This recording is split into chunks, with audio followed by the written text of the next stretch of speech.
여러분 안녕하세요. 미솔쌤의 한국사 시간입니다. 오늘의 주제는 민족유일당 운동인데요. 이 말은 우리 민족이 만든 여러 독립운동 단체를 유일한 단체로 하나로 통합하는 운동이라는 뜻입니다. 그 결과 이 시기 민족주의와 사회주의 계열이 힘을 합쳐 하나의 단체를 만들게 되는데 오늘은 이 부분을 살펴보도록 하겠습니다. 1920년대 독립운동에는 크게 두 가지의 방향이 있었는데요. 바로 민족주의와 사회주의였습니다. 여기서 민족주의란 우리 민족을 중요시하는 거야. 그래서 민족주의자들은 민족의 해방, 독립을 이야기했던 사람들이었습니다.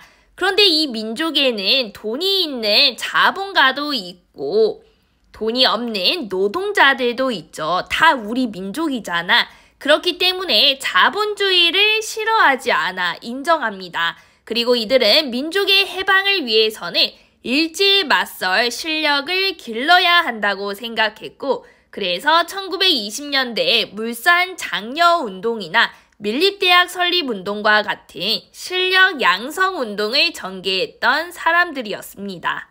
반면 3.1운동 이후 중국을 통해 들어온 새로운 사상, 사회주의는 계급의 해방을 꿈꾸는 사상입니다.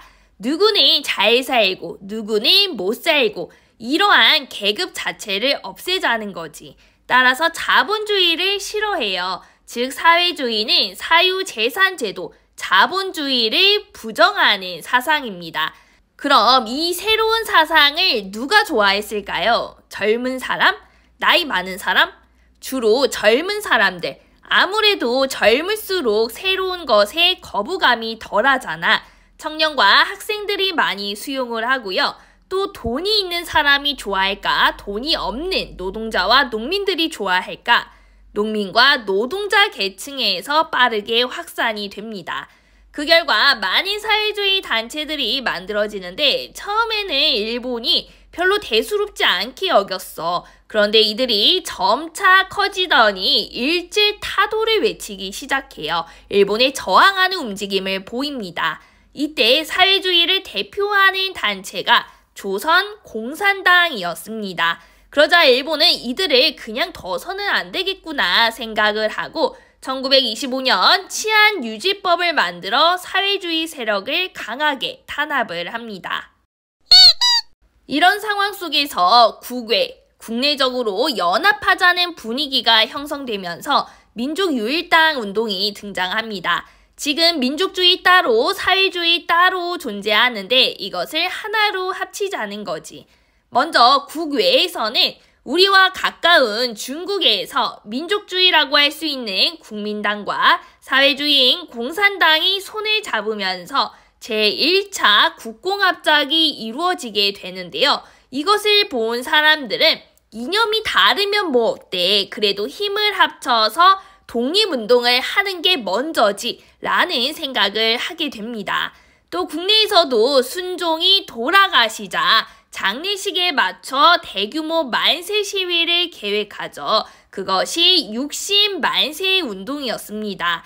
이때 이 만세 운동에 누가 참여해? 사회주의인 조선공산당 세력과 민족주의인 천도교 그리고 학생들이 참여를 했잖아. 사회주의와 민족주의 세력이 딱 만나게 된 거예요. 함께 운동을 준비하면서 서로 손을 잡아도 괜찮겠다는 생각을 해 서로를 이해하는 계기가 되었고 그 결과 연합을 하자는 분위기가 조성이 됩니다. 사실 민족주의와 사회주의는 손을 잡기가 힘들어 서로 추구하는 게 너무 다르니까.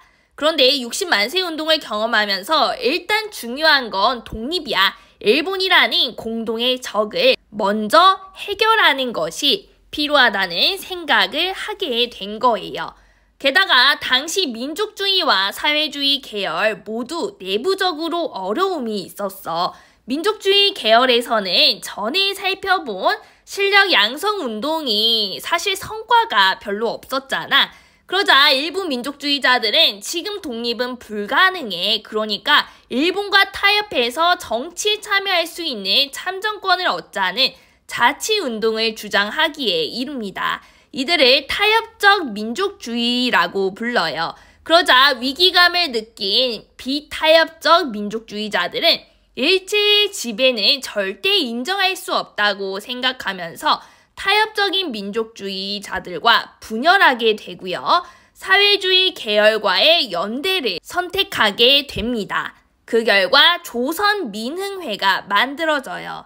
자, 그러면 사회주의는 왜 민족주의와 손을 잡았을까요? 사회주의도 마찬가지로 굉장히 힘든 상황이었기 때문입니다.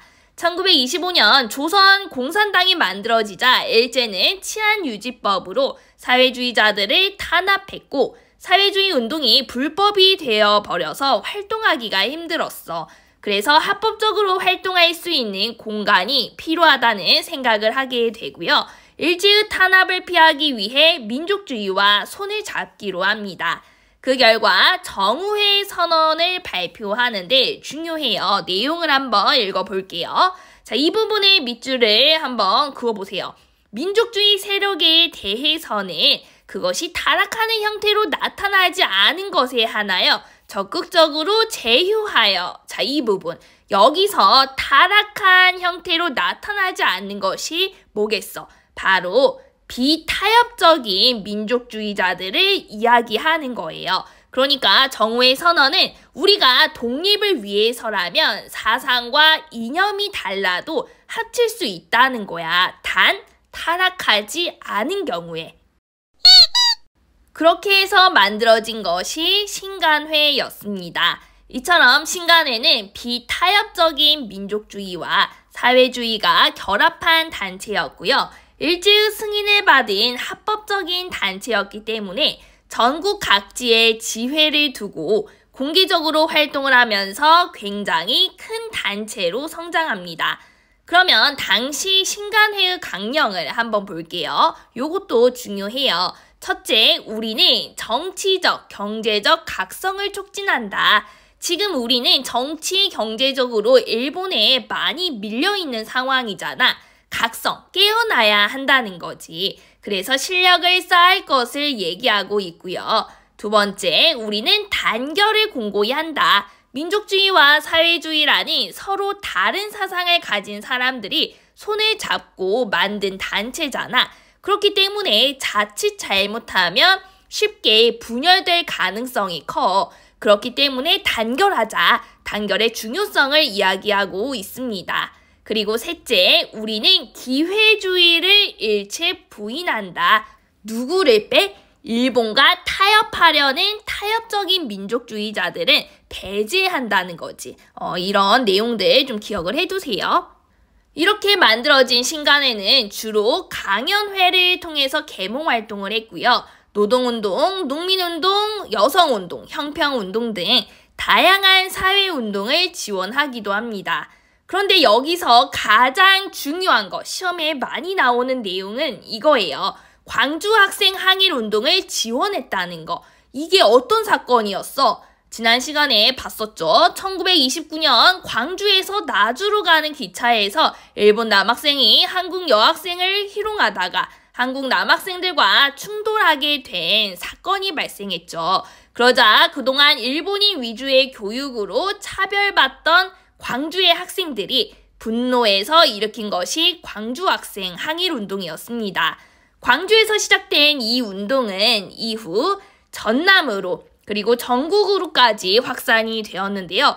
이렇게 될 수 있었던 이유가 신간회의 도움이 있었기 때문이잖아. 당시 신간회는 먼저 사건의 진상을 파악하기 위해 진상조사단을 보냈고요.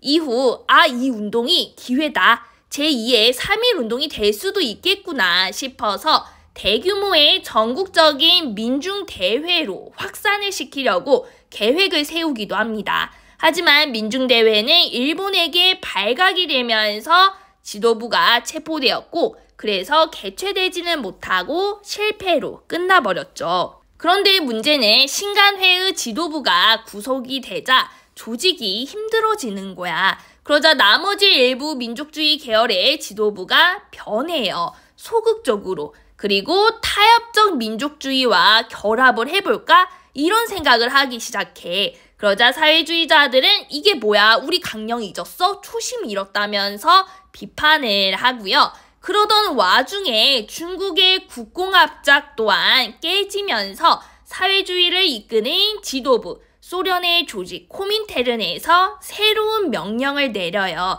합작하지 말아라. 이거 안 되겠다. 함께 힘 모으지 말고 이제 제 갈 길 가자. 우리가 할 수 있는 방법으로 투쟁을 하자고 합니다. 결국 1931년 신간회는 사라지게 되고요.